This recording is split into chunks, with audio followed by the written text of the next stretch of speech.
Hi friends, good morning, शुभ प्रभात, नमस्कार। मेरे channel पे आप सभी का स्वागत है।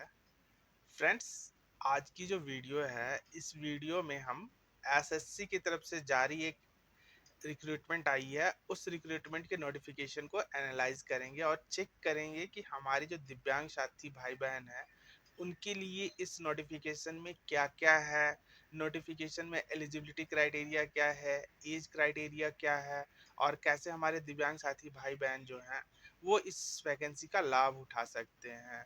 फ्रेंड्स, ये जो वैकेंसी आई है ये एसएससी की तरफ से जारी है, SSC CHSL combined higher secondary level exam. So friends, इस वैकेंसी की जो सबसे अच्छी बात है ना वो ये है कि ये +2 लेवल पे है, यानी कि इसके लिए एसएससी ने जो एलिजिबिलिटी क्राइटेरिया रखी है एजुकेशनल क्वालिफिकेशन की, वो सिर्फ +2 है। यानी कि हमारे वैसे दिव्यांग साथी भाई बहन जो हैं जिन्होंने ग्रेजुएशन नहीं किया है, जो ग्रेजुएट नहीं होने के कारण बहुत सारी वैकेंसीज में अप्लाई नहीं कर पाते हैं, वो इस वैकेंसी में अप्लाई कर सकते हैं। उनके लिए वैकेंसी काफ़ी अच्छी है। सो फ्रेंड्स, अभी हम लोग इस वीडियो में देखेंगे नोटिफिकेशन में क्या क्या है, कैसे अप्लाई करना है, कितनी वैकेंसीज है, एज क्राइटेरिया क्या है और कैसे रजिस्टर करना है। फ्रेंड, रजिस्ट्रेशन करने के लिए भी इसमें थोड़ा जो हमारे नए साथी होंगे उनको थोड़ी प्रॉब्लम होगी, तो उसके लिए भी मैं एक्सप्लेन करूंगा कि कैसे उनको अप्लाई करना है। और एप्लीकेशन, फ्रेंड्स, एसएससी में आप लोगों को पता ही है कि एक बार रजिस्ट्रेशन होता है, वन टाइम रजिस्ट्रेशन। आप वन टाइम रजिस्ट्रेशन कर लेंगे, उसके बाद आपके पास रजिस्ट्रेशन नंबर पासवर्ड आ जाएगा। तो उसके बाद आपको जो भी वैकेंसीज आएगी उस वैकेंसी के लिए आप उसी रजिस्ट्रेशन पासवर्ड को यूज करके बार बार जितनी भी वैकेंसी आती है उस वैकेंसी के लिए अप्लाई कर सकते हैं। तो ये एक अच्छी बात है कि आपको बार बार रजिस्टर नहीं करना पड़ेगा। और इस वैकेंसी में फ्रेंड्स, जो एग्ज़ाम होता है वो 2 टायर्स का होता है। तो नोटिफिकेशन में और क्या-क्या है, डिटेल्स एनालिसिस करने के बाद आप लोगों को एक अंदाज़ा हो जाएगा कि ये वैकेंसी में आप कैसे अप्लाई कर सकते हैं, कैसे इस वैकेंसी का फ़ायदा उठा सकते हैं। क्योंकि बहुत बार क्या होता है, हमारे दिव्यांग साथी जो होते हैं, जिनके एजुकेशनल क्वालिफ़िकेशन ग्रेजुएशन वगैरह नहीं होने के कारण बहुत सारे फॉर्म को फिल अप नहीं कर पाते हैं। लेकिन इस फॉर्म में एक अच्छी बात यही है कि ये +2 लेवल पे है, यानी कि आपने सिर्फ +2 किया है और अगर आप कभी ग्रेजुएशन कर रहे हैं तो भी आप इस फॉर्म के लिए अप्लाई कर सकते हैं। सो फ्रेंड्स, चलिए हम लोग सीधे चलते हैं नोटिफिकेशन के ऊपर और देखते हैं नोटिफिकेशन में क्या क्या है और आप कैसे अप्लाई कर सकते हैं और उसमें क्या क्या उन्होंने लिख रखा है, वो सारा कुछ हम लोग नोटिफिकेशन में देखते हैं। सो फ्रेंड्स, आइए चलते हैं सीधे नोटिफिकेशन के ऊपर। सो फ्रेंड्स, अभी हम लोग सीधे नोटिफिकेशन के ऊपर आ चुके हैं। ये देखिए, ये है ऑफिशियल नोटिफिकेशन जो एसएससी ने जारी किया है सीएचएसएल के लिए, एग्ज़ामिनेशन के लिए। देखिए ये फ्रेंड्स, ये 9/5/2023 को ऑफिशियल वेबसाइट जो है एसएससी की, वहाँ पे अपलोड कर दिया गया है। देखिए फ्रेंड्स, यहाँ पे ऑफिशियल वेबसाइट बता दिया गया है ssc.nic.in, ये है ऑफिशियल वेबसाइट। और ये है नोटिस फ्रेंड जो है, ये किसके लिए है तो combined higher secondary 10+2 level examination 2023। So ये है फ्रेंड्स एग्ज़ाम। सो फ्रेंड्स, अब इसमें और क्या क्या देखते हैं। देखिए friend, date of submission of online application, मतलब कि आप एग्ज़ामिनेशन फॉर्म 9/5/2023 से लेकर के 8/6/2023 तक ये एप्लीकेशन को फॉर्म फिलअप कर सकते हैं। यानी कि 9 मई 2023 से लेकर के 8 जून 2023 तक आप एग्जामिनेशन फॉर्म को भर सकते हैं। जो लास्ट डेट है वो है 8 जून 2023, रात के 11 बजे तक आप एप्लीकेशन फॉर्म को फिलअप कर सकते हैं। वैसे मैं अपनी तरफ से पर्सनली यही बोलूँगा कि आप लास्ट डेट का वेट ना करें। वेबसाइट बहुत ज़्यादा बिजी हो जाती है, वहाँ पे बहुत लोड बढ़ जाता है, जिसके कारण एप्लीकेशन फॉर्म अप्लाई नहीं हो पाता है। तो आप जितनी जल्दी से जल्दी हो सके अप्लाई कर दीजिएगा। फिर उसके बाद फ्रेंड्स, यहाँ पे देखिए last day of fee payment वो 10 तारीख है। तो ये हमारे दिव्यांग साथी भाई बहनों को उसके लिए नहीं सोचना है, क्योंकि एसएससी में हमारे दिव्यांग साथी भाई बहनों को पैसा नहीं लगता है, उन्हें कोई पैसा नहीं देना होता है। तो ये डेट के लिए आपको नहीं सोचना है। आपको डेट जो सोचना है वो है 8/6/2023, यानी कि 8 जून 2023। उससे पहले पहले आपको ये फॉर्म फिलअप कर लेना है। और उसके बाद और इम्पॉर्टेंट डेट क्या है फ्रेंड, 14/6/2023, 15/6/2023 रात के 11 बजे तक। ये डेट क्या है? सपोज कीजिए फ्रेंड, आपने एप्लीकेशन फॉर्म 8 तारीख से पहले, 8 जून से पहले फिलअप करके कंप्लीट कर दिया है, लेकिन उसमें आपको लगता है कि आपसे कुछ गलती हो गई है, तो वो गलती सुधारने के लिए 14 तारीख को ये फिर से विंडो को ओपन करेंगे और 15 तारीख रात 11 बजे तक वो विंडो ओपन रहेगी। आप अपने चाहे तो जो भी आपने गलती की है उस गलती को सुधार सकते हैं। उसके बाद फ्रेंड्स, एग्जामिनेशन डेट टायर 1 के लिए, शेड्यूल ऑफ टायर 1 एक CBT या अगस्त 2023, यानी कि इन्होंने एक टेंटेटिव बताया है डेट कि अगस्त 2023 में ये एग्जामिनेशन हो सकता है टायर 1 का। फिर टायर 2 का ये बाद में बताएंगे, टू बी नोटिफाइड लेटर लिखा है तो ये बाद में बताएंगे। उसके बाद फ्रेंड्स और क्या लिखा है नोटिफिकेशन में, देखिए फ्रेंड्स, यहाँ पे इस पे स्केल दिया है। इस एग्जामिनेशन में 3 तरीके से जो है फ्रेंड्स वो वैकेंसी है, 3 पोस्ट के लिए है। एक है LDC या फिर जूनियर सेक्रेटरीट असिस्टेंट JSA, जिसकी पे स्केल है 19,900 से 62,200, 19,900 से 63,200। ये LDC JSA की जो पे स्केल है वो है। फिर फ्रेंड्स नेक्स्ट पोस्ट है data entry operator DEO level 4।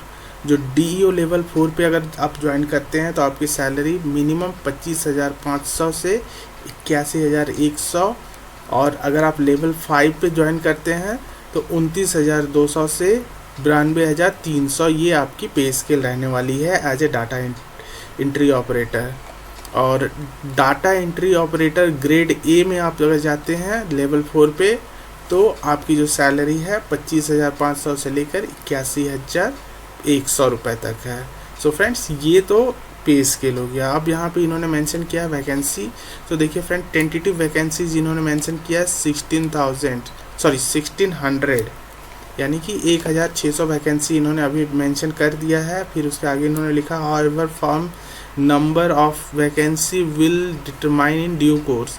सो अभी ये बताएंगे कि वैकेंसी आगे क्या एग्जैक्ट है। ये अभी ये अप्रॉक्स है, लगभग 1600 वैकेंसीज इन्होंने बताई हुई है, और ये वैकेंसी इनका कहना है कि आगे बढ़ भी सकती है, घट भी सकती है, लेकिन जहाँ तक सभी को पता है कि वैकेंसी बढ़ेगी ही, घटेगी नहीं। कारण आप सभी को पता है, ये मैं क्यों बोल रहा हूँ, क्योंकि 2024 आने वाला है और उम्मीद करता हूँ आप लोग समझ रहे होंगे। उसके बाद फ्रेंड्स देखिए, यहाँ पे इन्होंने रिजर्वेशन के लिए दे रखा है। रिजर्वेशन जो है वो जो भी ST SC OBC EWS PWD females ये सारे जो है उन्होंने दे रखा है। उसके बाद फिर देखिए फ्रेंड, ये इम्पॉर्टेंट हमारे दिव्यांग साथियों के लिए है कि जो अगर आप data entry operator grade A किसी भी डिपार्टमेंट में ज्वाइन करते हैं तो क्या क्या आपके पास होना चाहिए। तो देखिए फ्रेंड, फंक्शनल रिक्वायरमेंट, यानी कि अगर आप एज ए PWD ज्वाइन कर रहे हैं तो आप क्या क्या आप कर पा रहे हैं वो इम्पॉर्टेंट है। तो देखिए, seeing, sitting, manipulating fingers, reading, writing, ये सारा कुछ यहाँ पे दे रखा है। तो data entry operator grade A के लिए कौन कौन सी PWD की जो कैटेगरी है, दिव्यांगों की जो कैटेगरी है वो एलिजिबल है। तो जो लो विज़न वाले हैं वो एलिजिबल है, डेफ और हियरिंग हैंडीकैप जो है वो एलिजिबल है। फिर OH ये लोकोमोटर डिसेबिलिटी में जो है 1 आर्म, एक हाथ वाले, बोथ आर्म दोनों हाथ वाले, 1 लेग, एक पैर में जिनकी प्रॉब्लम है वो, बोथ लेग जिनके दोनों पैरों में प्रॉब्लम है वो भी एलिजिबल है। 1 आर्म 1 लेग, एक आर्म, एक हाथ और एक पाँव जिनके प्रॉब्लम में है वो भी अब इसमें एलिजिबल है। फिर CP, सेरिब्रल पैलिसी, फिर LC, फिर और ये सारी वैकेंसीज़ है। फिर मल्टीपल डिसेबिलिटी भी A to D, इनमें से जो जिनके पास मल्टीपल है, जिनको मल्टीपल डिसेबिलिटी है वो भी अप्लाई कर सकते हैं। ये data entry operator grade A के लिए। फिर lower division clerk LDC JSA के लिए क्या है, तो जो कम्प्लीटली ब्लाइंड है वो एलिजिबल है, लो विज़न वाले एलिजिबल है, डेफ, हियरिंग हैंडीकैप ये एलिजिबल है। और लोकोमोटर डिसेबिलिटी में 1 arm, both arm, 1 leg, both leg, 1 arm 1 leg, CP और LC ये सारे एलिजिबल हैं।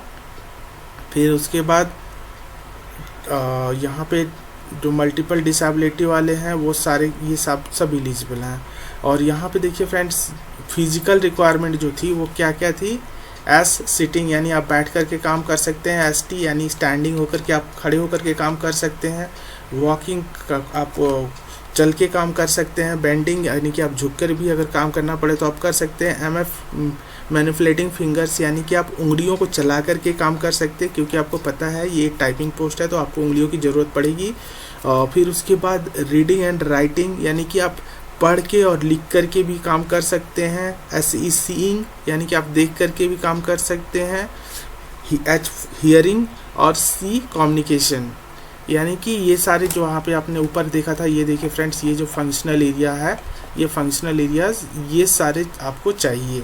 ये इस चीज़ को आप फुलफिल करते हैं तो आप इस पोस्ट के लिए एलिजिबल हैं। अदरवाइज़ आप एलिजिबल नहीं हो पा रहे हैं तो फिर इसमें आप नहीं भर पाएंगे, और भर भी देते हैं तो फिर कोई फ़ायदा नहीं होने वाला है। उसके बाद और आगे क्या है फ्रेंड्स, ये नेशनल सिटीजनशिप, ये आपको पता ही है कि आप भारतीय हैं, नेपाल के हैं, भूटान के हैं, ये सारे ये तो आप लोगों को पता ही है, हमारे दिव्यांग साथी भाई बहनों को। उसके बाद फ्रेंड्स ये इम्पॉर्टेंट है, एज लिमिट। सो फ्रेंड्स इन्होंने एज लिमिट का जो कट ऑफ डेट रखा है 1/8/2023 यानी कि 1/8/2023 एग्जामिनेशन से पहले आपकी एज क्या होनी चाहिए।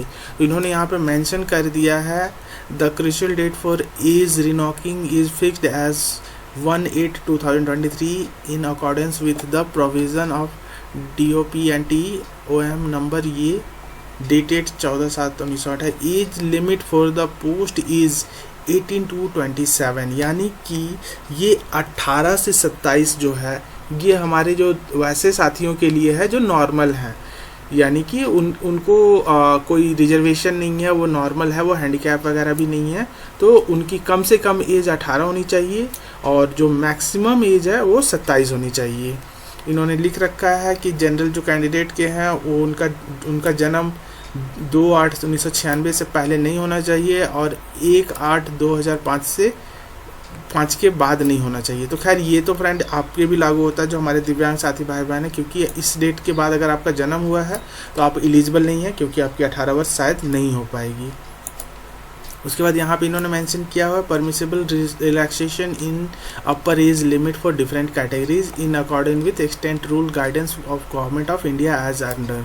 सो फ्रेंड्स ये देखिए यहाँ पे हमें जो देखना है वो हमारे दिव्यांग साथियों के लिए। तो यहाँ पे देखिए फ्रेंड्स, जो हमारे वैसे दिव्यांग साथी जो कि जनरल कैटेगरी से बिलोंग करते हैं उन्हें 10 साल की छूट है।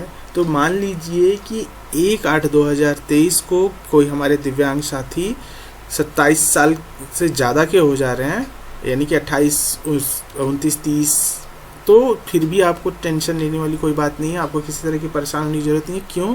क्योंकि उस डेट पे अगर 1/8/2023 तक आप 37 वर्ष के भी हो जाते हैं, मतलब उससे 37 वर्ष से कम के भी रहते हैं, तो आप एलिजिबल हैं, आप अप्लाई कर सकते हैं।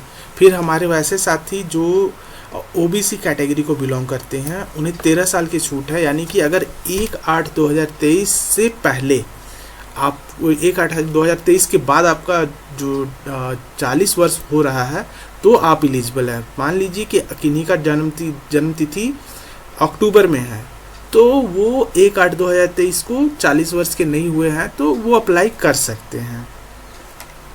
फिर उसके बाद फिर ST/SC जो है उनको 15 साल की छूट है, तो यानी कि वो वैसे साथी जिनकी उम्र 42 साल नहीं हुई है 1/8/2023 तक, वो भी इसमें अप्लाई कर सकते हैं। तो ये एज का क्लियर हो गया फ्रेंड्स।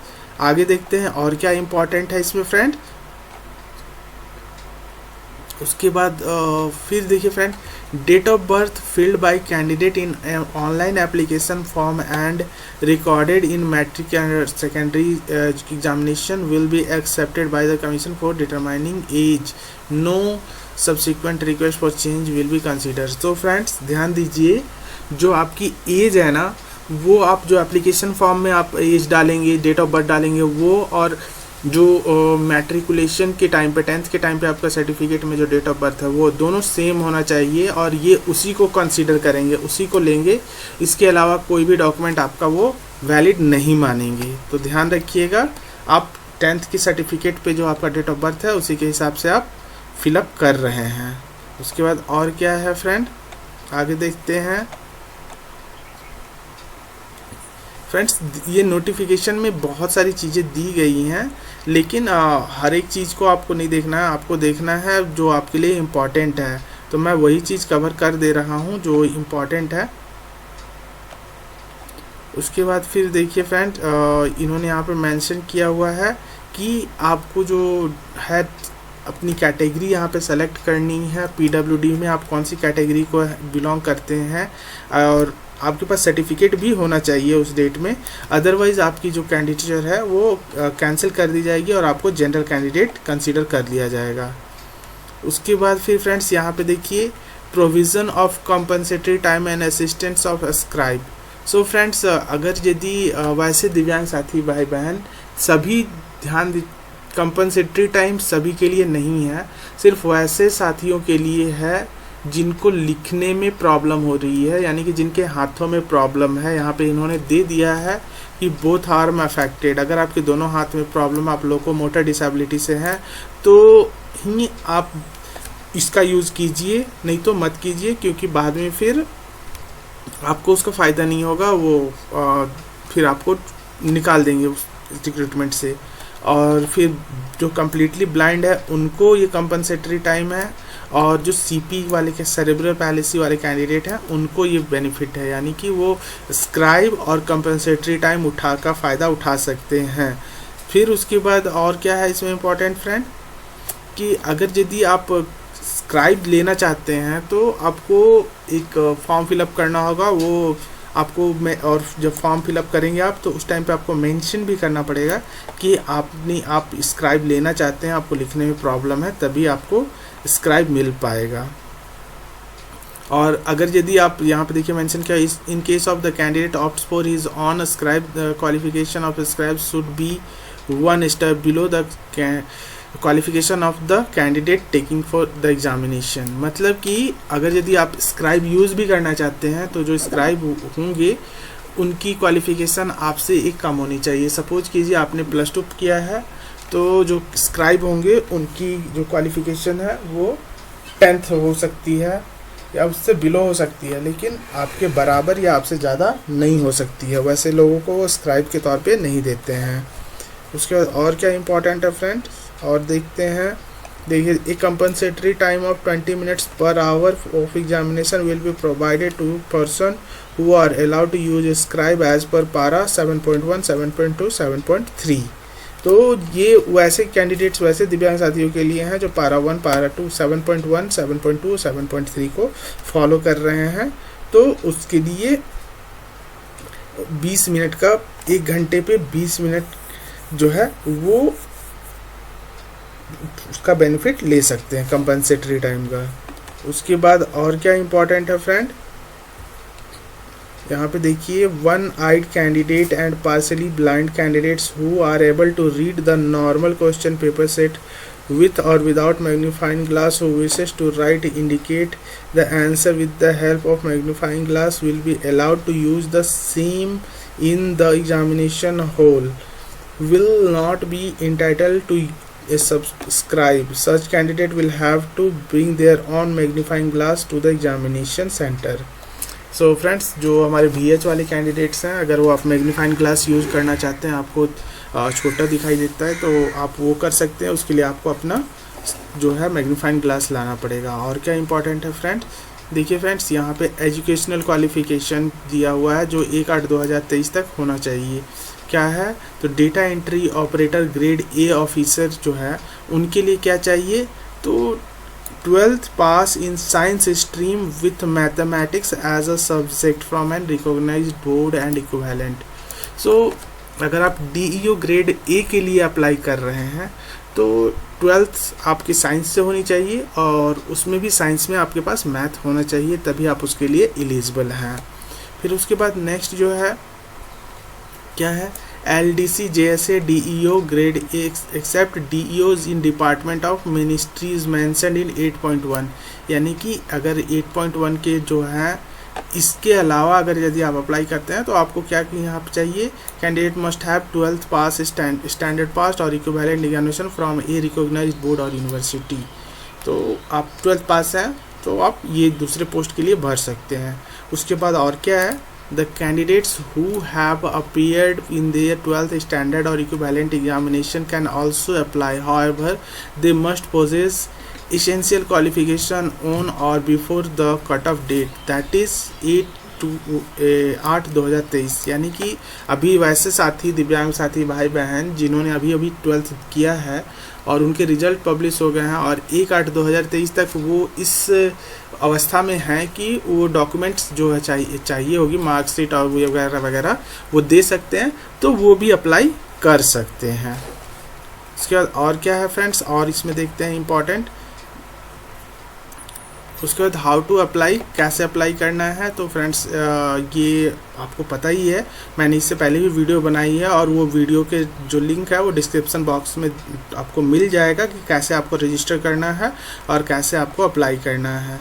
फिर देखिए फ्रेंड्स यहाँ पे इन्होंने बोल्ड में मेंशन किया हुआ है, the photograph of the candidate should not be more than 3 months older from the date of publication of notice of this examination। The photograph should be without cap, specs and the frontal view of the face should be clearly visible। So friends जो photo है वो 3 में ये notification आया है मई में 9 तारीख को, यानी कि आप इससे 3 महीने पहले जोड़ लीजिए। तो आपकी जो फ़ोटो है वो मुझे लगता है फरवरी से पहले की नहीं होनी चाहिए, ऐसा इन्होंने मेंशन किया हुआ है। और उसके बाद और क्या किया हुआ है फ्रेंड्स, देखिए यहाँ पे इन्होंने ये जो बोल्ड वाले होते हैं ना फ्रेंड्स ये इंपॉर्टेंट होते हैं। तो ये आप अगर वीडियो देख रहे हैं तो भी और आप खुद से नोटिफिकेशन को देख रहे हैं तो भी ये बोल्ड वाले जो होते हैं ना इनको ध्यान से रखिएगा। देखिए यहाँ पे क्या लिखा है, candidates are advised in their own interest to submit online application much before the closing date and not to wait till the last day to avoid the possibility of disconnection, inability of or failure or to log in to the SSC website on account of heavy load on the website during the closing days। तो मैंने आपको जैसा बताया कि last day पे आप जाएंगे तो सर्वर बहुत बिजी होता है, तो ऐसा ये भी लिख रहे हैं। तो वो आपको ध्यान देना है कि आप पहले ही अप्लाई करते रहे हैं। उसके बाद और आगे क्या है, देखिए friend, before submission of the online application candidate must check through preview print option that they have filled the correct details. तो आपको ये ध्यान में देना है कि आपने सही फिलअप कर दिया है। उसके बाद एप्लीकेशन फ़ी, देखिए यहाँ पे मेंशन किया हुआ है, application women candidates and candidate belonging to SC ST and person with disability ex serviceman are eligible for reservation and exempted from paying the fee. तो पेमेंट आपको नहीं करना है, आपको फ़ी नहीं करना है, तो आपको जितनी जल्दी से जल्दी हो सके पेमेंट कर देना, आपको एप्लीकेशन करके प्रिंट ले लेना है ताकि आप निश्चिंत रहें कि आपने एप्लीकेशन कर दिया है, लास्ट डे का वेट ना कर रहे हैं। उसके बाद और क्या है, ये इंपॉर्टेंट है फ्रेंड, देखिए Windows for application for correction. पहले भी मैंने बताया कि 14/6 और 15/6 को 11 बजे तक ये फिर से दोबारा विंडोज़ ओपन होगी करेक्शन के लिए। लेकिन ध्यान रखिएगा फ्रेंड, अगर आप करेक्शन करने जाते हैं तो यहाँ पे ये इरिस्पेक्टिव आप मतलब कि रिजर्व कैटेगरी से हैं या किस कैटेगरी से हैं ये फ़र्क नहीं पड़ता है। आपको अगर आप एक बार चेंज करते हैं तो आपको 200 रुपये देने होंगे चेंज करने के लिए, और अगर आप दूसरी बार चेंज करते हैं तो आपको 500 रुपये देने होंगे। तो ऐसा नहीं है कि आप PWD कैटेगरी हैं तो कैटेगरी के कैंडिडेट हैं तो आपको ये करेक्शन करने के लिए फ़ी नहीं भरना होगा, उसके लिए भी आपको फ़ी देना पड़ेगा। ये तो ध्यान रखेंगे कि आप करेक्शन करने नहीं जा रहे हैं, क्योंकि वहाँ पे फ़ी आपको 100 रुपये है और यहाँ पे फ़ी आपको फिर करेक्शन के 200 और 500 देने पड़ेंगे पहली बार और दूसरी बार में। उसके बाद और क्या है इंपॉर्टेंट फ्रेंड्स, सेंटर्स। देखिए फ्रेंड्स, सेंटर्स आप अपने हिसाब से चुनिएगा अपने नज़दीकी। जैसे कि आप अगर सेंट्रल रीजन में है तो सेंट्रल रीजन में 2 स्टेट्स हैं, बिहार उत्तर प्रदेश। ईस्टर्न रीजन में आप है तो इसमें अंडमान निकोबार, झारखंड, उड़ीसा, सिक्किम, वेस्ट बंगाल, ये पूर्वी जो है ईस्टर्न रीजन वहाँ के हैं। कर्नाटका केरला रीजन, लक्षद्वीप कर्नाटका केरला, मध्य प्रदेश सब रीजन, छत्तीसगढ़ और मध्य प्रदेश के लिए। North region Arunachal Pradesh, Assam, north east region Arunachal Pradesh, Assam, Manipur, Meghalaya, Mizoram, Nagaland, Tripura. North region में दिल्ली, राजस्थान, उत्तराखंड। नॉर्थ वेस्ट सब रीजन में चंडीगढ़, हरियाणा, हिमाचल प्रदेश, जम्मू एंड कश्मीर, लेह लद्दाख और पंजाब। साउदर्न रीजन में आंध्र प्रदेश, पुडुचेरी, तमिलनाडु और तेलंगाना। और वेस्टर्न रीजन में दादर, नगर हवेली, दमन एंड दीव, गोवा, गुजरात एंड महाराष्ट्र। तो आप सेंटर यहाँ पे देखिए, यहाँ पे लिखा है कि centre has to candidate has to opt for 3 centres in order priority within the same region. No request for change of center at any stage of tiers of the examination will be considered under any circumstances. Hence, the candidate should select their center carefully, indicate the same correctly in their application. So आपको 3 तो select करने हैं और वो भी same reason से, और ध्यानपूर्वक चुनिएगा और एप्लीकेशन को सबमिट कीजिएगा, क्योंकि एक बार आपने सबमिट कर दिया तो आपका जो एग्ज़ाम सेंटर है वो चेंज नहीं होगा। तो ये ध्यान में रखना है। उसके बाद फ्रेंड्स इम्पॉर्टेंट एग्ज़ामिनेशन कैसा होगा। सो देखिए फ्रेंड्स, यहाँ पे मेंशन है कि एग्ज़ामिनेशन है वो CBT यानी कंप्यूटर बेस्ड एग्ज़ामिनेशन होगा और वो 2 टायर में होगा, टायर 1, टायर 2। टायर 1 में आप क्वालिफाई करेंगे तो टायर 2 के एग्ज़ाम के लिए जाएंगे। ठीक है फ्रेंड्स। उसके बाद और क्या है इम्पॉर्टेंट, ये टायर 1 की एग्ज़ाम की जो सिलेबस है और कैसा एग्ज़ाम रहेगा वो यहाँ पे मेंशन है। English, general intelligence, quantitative aptitude और general awareness. Total number of questions 25 सभी से पूछे जाएंगे और एक सही आंसर के लिए आपको 2 नंबर मिलेंगे, यानी कि क्वेश्चन रहेंगे 100 और टोटल नंबर जो होंगे वो होंगे 200।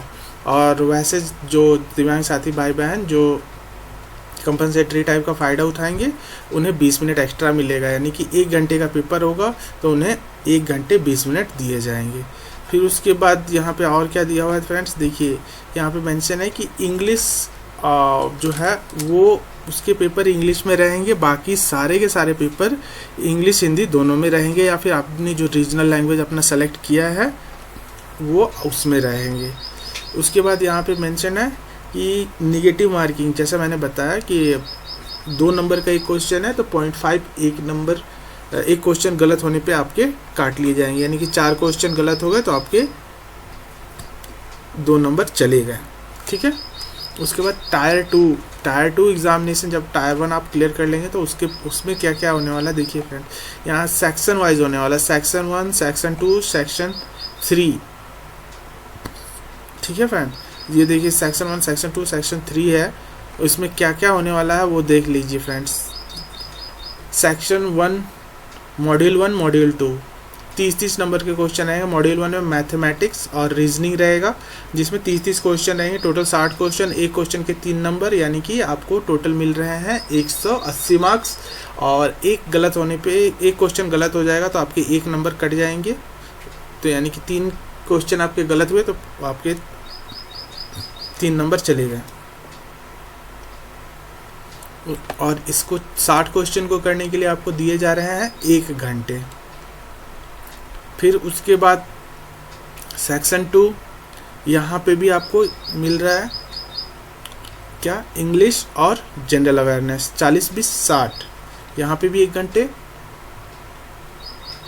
और इसमें भी सेम 60 क्वेश्चन, 3 नंबर एक क्वेश्चन के, 180, नेगेटिव मार्किंग 1।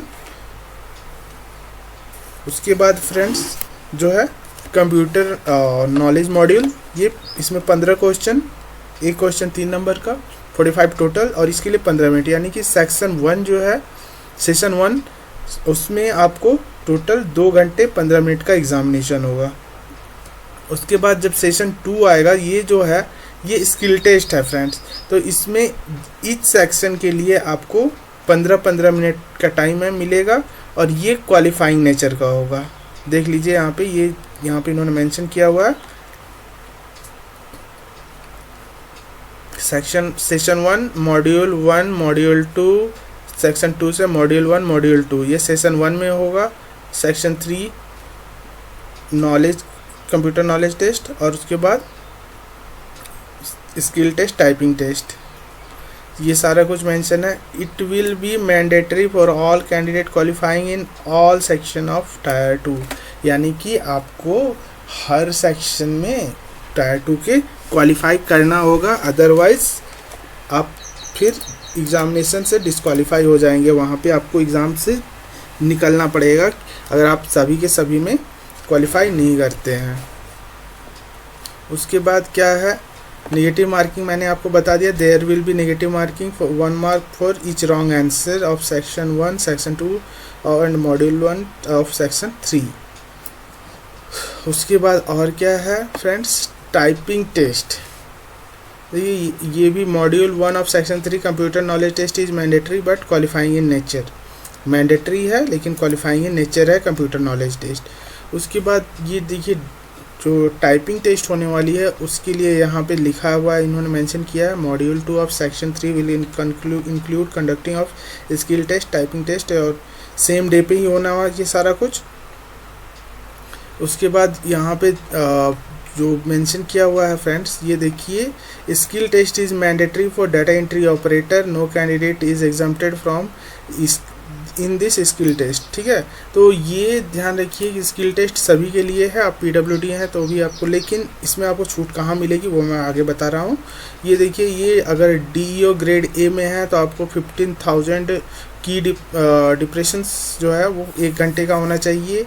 फिर अगर आप DEO के लिए जा रहे हैं छोड़ करके तो आपको 8,000 की डिप्रेशन पर आवर में होना चाहिए। और उसके बाद आप डेटा एंट्री ऑपरेटर के लिए जा रहे हैं तो आपको 35 वर्ड पर मिनट्स आपके होने चाहिए इंग्लिश में, और अगर आप हिंदी ऑप्ट करते हैं तो 30 वर्ड्स पर मिनट होना चाहिए। उसके बाद और क्या है फ्रेंड्स, देखिए यहाँ पे ये इम्पॉर्टेंट है, person with disability candidates who claim to be permanently unfit to take typing test because of their physical disability may, with the prior approval of the commission, be exempted from the requirement of appearing qualifying at the test, provided such candidates submit a certificate in the prescribed format of Annexure 14। So friends, वैसे दिव्यांग साथी भाई बहन जिनके हाथों में problem है, यानी कि दोनों हाथ में प्रॉब्लम है, अगर वो चाहते हैं कि उन्हें टाइपिंग टेस्ट ना देना पड़े तो उन्हें एनेक्चर 14 जो है वो एक सिविल सर्जन जो होंगे, गवर्नमेंट के जो डॉक्टर होते हैं, उनसे जा कर के एनेक्चर 4 पे एक फॉर्मेट पे लेटर बनवा करके जमा करना होगा कि आप अनफिट हैं टाइपिंग टेस्ट के लिए, तो आपको टाइपिंग टेस्ट नहीं देनी पड़ेगी। तो ये इम्पॉर्टेंट है वैसे साथियों के लिए जिनके हाथ में प्रॉब्लम है। उसके बाद और क्या है आगे देखिए फ्रेंड्स, ये सिलेबस है टायर 1 के लिए, और उसके बाद फिर ये सिलेबस है टायर 2 के लिए। तो फ्रेंड्स आप सिलेबस देख लीजिएगा, सिलेबस अच्छे से समझ लीजिएगा ताकि आपको एग्जामिनेशन में प्रॉब्लम ना हो, ये क्या क्या वहाँ पे आपको करना है। उसके बाद और क्या इंपॉर्टेंट है देखिए फ्रेंड्स, हाँ देखिए ये कौन कौन से डॉक्यूमेंट्स इंपॉर्टेंट है, देखिए यहाँ पे ओरिजिनल वैलिड ID प्रूफ जो है वो कौन कौन से हैं, तो जो भी हैं ये Aadhaar card, voter ID card, driving licence, PAN card, passport या जो भी है उसमें डेट ऑफ बर्थ आपका फुल्ली मेंशन होना चाहिए, जैसा आपने एप्लीकेशन में मेंशन किया तभी वो वैलिड होगा। अदरवाइज़ बहुत बार होता है कि आपके आधार में क्या होता है कि सिर्फ बर्थ ईयर लिखा होता है, तो वैसे कैंडिडेट क्या करेंगे कि वो आधार तो लेकर के जाएंगे ही, साथ साथ में आप अपने 10th के सर्टिफिकेट को लेकर के जाइए आप, जिसमें आपका full date of birth mention है। और क्या इंपॉर्टेंट है फ्रेंड,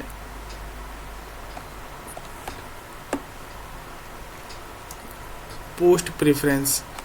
सो फ्रेंड्स ये तो तब है जब आप क्वालिफाई करते हैं टायर 1, टायर 2 और जो उनके स्किल टेस्ट्स हैं वगैरह वगैरह जो भी आप क्वालिफाई कर जाते हैं, तो आपको उसके बाद फिर क्या करना होता है, वो ऑनलाइन मोड में पोस्ट प्रेफरेंस और स्टेट प्रेफरेंस वगैरह देने के लिए विंडो ओपन करते हैं। तो वहाँ पे आपको ध्यान देना है कि आप वो सिलेक्शन के बाद में ये सब करते हैं, तो वो सब करना पड़ेगा। फिर आपको देखिए यहाँ पे बता दिया गया है कि कौन कौन से डॉक्यूमेंट लगेंगे। मैट्रिकुलेशन और एजुकेशनल क्वालिफिकेशन, फिर आपके caste category certificate, person with disability certificate, और एक्स सर्विसमैन जो होंगे उनके लिए तो वो सर्टिफिकेट लगेगा ही। तो ये सारे सर्टिफिकेट्स इंपॉर्टेंट है। और क्या इंपॉर्टेंट है फ्रेंड, देखिए फ्रेंड ये वाला जो सेक्शन है ये ध्यान दीजिएगा, ये बस सिर्फ एक उनका एक बेंचमार्क रखा गया है कि हाँ अगर कोई बहुत ज़्यादा एग्ज़ाम टफ हो जाता है, बहुत कम कैंडिडेट क्वालिफाई करते हैं, तो उस टाइम पे वो इस चीज़ को कंसीडर करेंगे। आपको इस चीज़ को कंसीडर नहीं करना है। आपको पता ही है एग्ज़ामिनेशन का जो लेवल है वो अच्छा रहता है, तो कंपटीशन टफ होता है, तो इस लेवल पे कट ऑफ जाने वाला है नहीं। और आगे क्या है फ्रेंड्स देखते हैं। और इसमें क्या इम्पोर्टेंट है, ये आफ्टर सिलेक्शन के लिए है। तो इनका कहना है फ्रेंड, देखिए यहाँ पर mention candidate who do not submit post preference on the website of the commission within the given time will not be considered for any post and such candidate shall not be provided an opportunity to exercise preference of the for the post and will solely responsible for the same. तो ये वैसे candidates के लिए है जैसे कि आपका selection हो गया फिर भी आपने लापरवाही कर दी, आप पोस्ट प्रेफरेंस नहीं डाल रहे हैं, तो उस कंडीशन में वो कह रहे हैं कि आपको किसी तरीके का कोई दोबारा मौका नहीं मिलेगा। उसके बाद फ्रेंड्स ये इम्पोर्टेंट यहाँ पे देखिए क्या इम्पोर्टेंट था, ये देखिए ये इम्पोर्टेंट है। अगर यदि यहाँ आप PWD भी हैं और आपने बिना रिलैक्सेशन के आपने फॉर्म फिलअप किया है, एज वगैरह का रिलैक्सेशन नहीं लिया है, तो ये आपके लिए बेनिफिट है। और आपको जो है यहाँ पे देखिए एडवांटेजेस टू देम, यहाँ पे उन्होंने मेंशन किया हुआ, इसका बेनिफिट आपको मिलेगा। और आप जनरल जो ओपन वैकेंसीज है उसमें चले जाएंगे और वहाँ पे आप की सिलेक्शन होने के चांसेस बहुत ज़्यादा होंगे। उसके बाद फिर यहाँ पे मेंशन किया हुआ है कि वैसे रिजर्व कैटेगरी के कैंडिडेट जो रिलैक्सेशन है उसका फ़ायदा उठा करके वो सेलेक्ट हुए हैं, तो उन्हें जनरल की कैटेगरी की सीट नहीं मिलेगी, उन्हें बस उनके जो कोटे की सीट है वही दी जाएगी। उसके बाद क्या है, a person with benchmark disability who is selected on their own merit can be appointed against the unreserve vacancy provided the post is identified suitable for person with disability of relevant category. अगर एक person with disability हैं और वो उन्होंने अपने merit पे सारा कुछ किया है, सिलेक्शन हुआ है विदाउट रिलैक्सेशन के, तो उन्हें अनरिजर्व कैटेगरी में भेजा जाएगा, ये आपको बता दिया गया है। उसके बाद यहाँ पे देखिए friend, candidate selected for appointment are liable to serve anywhere in India that is all these post carry all India service liability, यानी कि इसमें कहीं भी किसी भी स्टेट में आपको भेजा जा सकता है, लेकिन आप कहलाएंगे सेंट्रल गवर्नमेंट एम्प्लॉय। उसके बाद और क्या है फ्रेंड्स, ये रिजोल्यूशन है, फिर ये against candidate find guilty misconduct, तो ये सारे आप देख सकते हैं। वैसे मैं कहूँगा कि ऐसा कुछ ना कीजिए जिससे कि आपको एग्जामिनेशन से निकाला जाए। ऐसा कुछ करने से फिर आपको ही लॉस होगा, मानसिक तनाव में आप रहेंगे, तो बेहतर है ऐसा कुछ ना करें। और क्या इंपॉर्टेंट है, और ये देखिए फ्रेंड्स एनेक्चर्स आ गए, ठीक है। Annexure 1 certificate regarding physical limitation for examination to write, ये वैसे कैंडिडेट जिनको लिखने में प्रॉब्लम है उनके लिए ये एनेक्चर 1 ये सर्टिफिकेट उनको देना पड़ेगा, ये ध्यान रखेंगे, ये सर्टिफिकेट ये वाला आपको देना पड़ेगा। उसके बाद और क्या है, ये देखिए फ्रेंड, वैसे कैंडिडेट जिनके डिसेबिलिटी 40% से लेस है लेकिन फिर भी उनको लिखने में प्रॉब्लम है, तो उनके लिए एनेक्चर 1A ये वाला सर्टिफिकेट उनको जमा करना पड़ेगा अगर वो चाहते हैं स्क्राइब यूज़ करना। तो और क्या है फ्रेंड्स, ये देखिए ये एनेक्चर 2 है। अगर यदि आप कमीशन की तरफ से स्क्राइब चाहते हैं तो उसके लिए ये नहीं जमा करना पड़ेगा, लेकिन अगर आप अपनी तरफ से कोई भी ऐसे कैंडिडेट्स जो स्क्राइब यूज़ करना चाहते हैं तो उन्हें ये एनेक्चर 2 जो है ये उनको वहाँ पे जमा करना पड़ेगा, और एनेक्चर 2 यही है फ्रेंड्स, ये आपको जमा करना पड़ेगा। उसके बाद और क्या है, ये लेस देन 40 वाले जो हैं उनके लिए है ये एप्लीकेशन फ्रेंड्स। इसके लिए तो मैंने अलग से वीडियो बना दी है, और वो वीडियो का जो लिंक है वो डिस्क्रिप्शन बॉक्स में आपको मिल जाएगा। और क्या इम्पोर्टेंट है, हम लोग आगे देखते चलते हैं फ्रेंड्स। नोटिफिकेशन में अगर कहीं पे कुछ छूट गया हो फ्रेंड्स, आपको लगता है जो मैंने कवर ना किया हो, तो आप प्लीज़ ऊपर मुझे कमेंट करके मुझे ज़रूर बताइए कि आपने ये चीज़ छोड़ दिया है। फ्रेंड्स, जो फ़ोटो है उसकी जो डिजिटल साइज़ इन्होंने मेंशन की हुई है, 20 केबी से कम नहीं होना चाहिए, 50 केबी से ज़्यादा नहीं होना चाहिए। और सिग्नेचर की जो डिजिटल साइज़ है वो 10 केबी से कम नहीं होना चाहिए और 20 केबी से ज़्यादा नहीं होना चाहिए। उसके बाद और क्या इम्पोर्टेंट है फ्रेंड्स, और इम्पोर्टेंट क्या है इसमें देखते हैं। नोटिफिकेशन में फ्रेंड्स जो इम्पोर्टेंट आपको लगता है, जो बोल्ड में लिखा हुआ है, एक बार आप उसको ज़रूर देखिए कि यहाँ पे उन्होंने क्या मेंशन किया है। क्योंकि बहुत बार होता है, देखिए फ्रेंड्स, फ़ोटोज़ में इन्होंने मेंशन किया है कि ये फ़ोटो जो है ये एक्सेप्टेबल है और इसके अलावा बाकी किसी तरीके का फ़ोटो ये एक्सेप्टेबल नहीं है। उसके बाद और क्या मेंशन है, ये तो जो एक्स सर्विस मैन है उनके लिए है। उसके बाद ये ST SC कैंडिडेट के लिए ये सर्टिफिकेट फॉर्मेट है। फिर उसके बाद फ्रेंड्स, कुछ कुछ फ्रेंड्स हैं जो कमेंट बॉक्स में कमेंट करके पूछते हैं कि हमारा जो है UDID कार्ड जो है वो बन गया है, तो हम वो UDID कार्ड के लिए लेकर के उसी फॉर्म को अप्लाई कर सकते हैं। तो फ्रेंड्स, उनको मैं बताना चाहूँगा, देखिए फ्रेंड्स, ये हर एग्जामिनेशन में ये अपना एग्जामिनेशन का जो है ना वो सर्टिफिकेट का फॉर्मेट देते हैं। तो ये देखिए, ये एनेक्चर 11 जो है ये पर्सन विद डिसेबिलिटीज़ के लिए किसके लिए है, जिनके हाथ पाँव में प्रॉब्लम है और जिन्हें डॉफिज्म है और ब्लाइंडनेस है, उन्हीं उनको ये सर्टिफिकेट का फॉर्मेट देना पड़ेगा। तो फ्रेंड्स, ये ध्यान रखिएगा कि हर एग्जामिनेशन फॉर्म के नोटिफिकेशन में एक दिया रहता है सर्टिफिकेट का फॉर्मेट कि इस पर्टिकुलर फॉर्मेट पे ही आपकी डिसेबिलिटी सर्टिफिकेट होनी चाहिए। तो UDID कार्ड को आप एज ए सर्टिफिकेट ना माने, सर्टिफिकेट आपको हर बार नया बनवाना पड़ेगा अगर यदि उनके फॉर्मेट पे नहीं है तो। सो फ्रेंड्स, यहाँ पे ये सर्टिफिकेट के सारे फॉर्मेट्स दे रखे हैं इन्होंने। ये अगर यदि जो एनेक्चर 14 में जिनका भी नहीं है, वो ये एनेक्चर 13 में अप्लाई कर सकते हैं सर्टिफिकेट का जो फॉर्मेट है। और इसमें क्या इम्पोर्टेंट है फ्रेंड्स, ये इम्पॉर्टेंट है फ्रेंड्स, वैसे साथ ही एनेक्चर 14 जो ये यूज़ करना चाहते हैं, स्क्राइब यूज़ करना चाहते हैं और टाइपिंग टेस्ट में नहीं उनको बैठना है, तो वैसे कैंडिडेट को ये एनेक्चर 14 जो है ये इस फॉर्मेट में सर्टिफिकेट बना करके आपको बोर्ड को देना पड़ेगा, तब जा कर के आपको टाइपिंग टेस्ट में रिलैक्सेशन मिल जाएगा। ये सारे सर्टिफिकेट के जो फ्रेंड्स फॉर्मेट्स है ये यहाँ पे आपको नोटिफिकेशन में मिल जाएगा। तो आप ध्यान देंगे कि आप यहाँ पे इसके हिसाब से ही सारा कुछ अपना डॉक्यूमेंट बनवा रहे हैं। सो फ्रेंड्स, इस वीडियो में अब बस ये नोटिफिकेशन कंप्लीट हो चुका है और होपफुली मैंने नोटिफिकेशन को अच्छे से एक्सप्लेन कर दिया है। सो फ्रेंड्स, इस वैकेंसीज़ का जितना से ज़्यादा हो सके लाभ उठाइए और इस वीडियो को हमारे उन दिव्यांग साथी भाई बहनों तक पहुंचाइए जो इस फॉर्म से अभी तक अवगत नहीं है या जिन्होंने अभी तक ये अप्लाई नहीं किया है या जिन्हें इसकी कोई सूचना नहीं मिली है।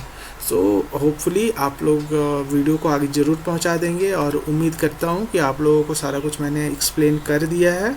और अगर यदि कोई गलती हो गई हो मुझसे या फिर मैंने कुछ छोड़ दिया हो तो आप मुझे कमेंट करके ज़रूर बताएं। Okay friends. सो फ्रेंड्स, आप लोगों ने देख लिया नोटिफिकेशन में क्या क्या है, और मैंने होपफुली उम्मीद करता हूँ कि सारा कुछ एक्सप्लेन कर दिया है। और इस वीडियो को देखने के बाद मुझे उम्मीद है कि आपको इस फॉर्म के लिए अप्लाई करने में कोई परेशानी नहीं होगी। लेकिन अगर फिर भी आपको किसी तरीके की कोई परेशानी होती है तो आप कमेंट बॉक्स में कमेंट करके मुझे बता सकते हैं, मैं उसके ऊपर भी आपको गाइड कर दूंगा। और फ्रेंड्स, वीडियो कैसी लगी ये कमेंट करके ज़रूर बताइए, क्योंकि आपके कमेंट्स जब आते हैं तो मुझे ये लगता है कि हाँ, मैंने जो वीडियो बनाई है उस वीडियो से किसी को फ़ायदा पहुंच रहा है। तो मुझे ये काफ़ी प्रोत्साहित करता है, मुझे काफ़ी अच्छा लगता है कि मैं वीडियो बना रहा हूँ तो इसका फ़ायदा हमारे साथियों को मिल रहा है। और उम्मीद यही करूँगा कि मेरी वीडियो से आपको हमेशा फ़ायदा होता रहे। इसी उम्मीद में मैं हर वीडियो को बनाता हूँ ताकि हमारे जो दिव्यांग साथी भाई बहन हैं सूचना के अभाव में वो कहीं पे कुछ अप्लाई नहीं कर पाते हैं या उनसे मिस हो जाती है। तो वो चीज़ ना हो उनके साथ में, इसलिए मैं ये वीडियोज़ बनाता रहता हूँ। और मैं वैसे साथियों से मैं यही रिक्वेस्ट करूँगा, अनुरोध करूँगा कि फ्रेंड्स, अगर आप मेरी वीडियो को देख रहे हैं और आप नॉर्मल हैं, फिर भी अगर आप किसी दिव्यांग साथी भाई-बहन को जानते हैं जिनको ये वीडियो जिन तक पहुँचनी चाहिए और जिनको इस वीडियोज़ की ज़रूरत है ताकि उन्हें इस चीज़ का फ़ायदा मिल सके, तो मैं आपसे रिक्वेस्ट करूँगा कि मेरी वीडियो को उन तक ज़रूर पहुँचाएँ, ताकि उन्हें अगर कोई प्रॉब्लम हो रही हो, किसी तरह की कोई परेशानी हो रही हो या किसी तरह की हेल्प की ज़रूरत है, तो मैं वो हेल्प कर पाऊँ, उससे मुझे काफ़ी खुशी होगी। तो फ्रेंड्स, उम्मीद करता हूँ वीडियो आपको अच्छी लगी हो, और अगर वीडियो आपको अच्छी लगी है तो प्लीज़ चैनल को सब्सक्राइब कर लीजिएगा, लाइक कीजिएगा, कमेंट करके मुझे बताइएगा। और अगर यदि आप चाहते हैं कि मुझे कोई पर्टिकुलर किसी विशेष टॉपिक को कवर करना चाहिए हमारे दिव्यांग साथी भाई-बहनों के लिए, तो मुझे कमेंट करके ज़रूर बताइए ताकि मैं उस चीज़ के ऊपर वीडियो बना सकूँ। Okay friends, thank you.